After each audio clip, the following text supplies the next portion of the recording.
Ассаламу алейкум, урматтуу көрөрмандар. Азыр байкасаңыздар баарында эле ушундай проблемалар болуп жатат окшойт. Мисалга азыр мен келдим 693 рубльга. Заказ 205 рубль. Спешная посылка, спешное вручение. От двери до двери жок.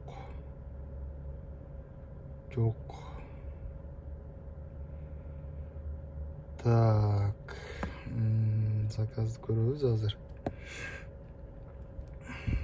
Көрдүңөр, кайттан каяка келдим, центрден. 1 саат 9 минут, 1 саат 10 минутта келип турмун. Платная подача, спешное вручение.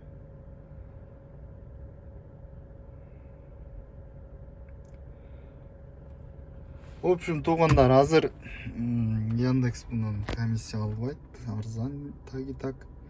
Азыр мен пассажир дейм да.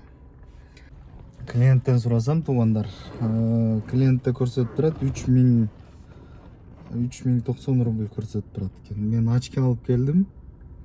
Клиенттин айтуусу боюнча заказды отправитель магазиндер заказ кылат экен.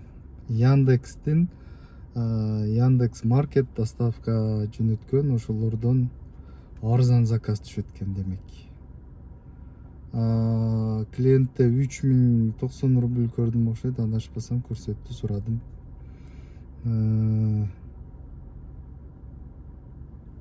Бир очкиси менен доставкасы 3090 рубль болуптур. Очкиси канча болду, доставкасы канча болду?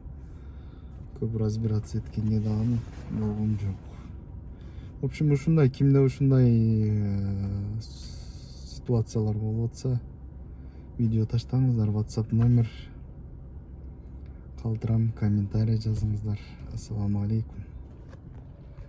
Техподдержканы далбит этип коюптабыз, бирок таги так ясно, толк эч кандай жок. Ну, все равно тардыңды ушул жака айтасың, башка варианты жок, айтканың менен толк жок. Ушундай. От двери до двериси жок, эсептеп жатат, стоимость заказа рассчиталась в момент его создания, из чего она состоит, дейт. Километр в пути 205 рублей, 19 километров 36 дейт. Повышенный спрос 410 менен алгам, да? Успешное получение посылка 11 рублей, 1 штук 11 рублей. Успешное вручение 46 рублей. Цена оплаты подачи 21 рублей. Платная подача дейт. Итог 693 рублей. От двери до двери жок. Стоимость маршрут, который предложил навигатор, вы выбрали другой путь, поэтому рассчитать заказ не получится, дейт. Бир эле сөздү жаза берет да. Кече эле менин досум дагы ушундай бир доставканы алып келген болчу. Ошол эле сөздөр, ошол автоматтык түрдө жаза берет го дейм. Доставканы албайын дейсиң, бирок жана 90 коэффициенти менен эле алгам. Жакшы эле акча болду.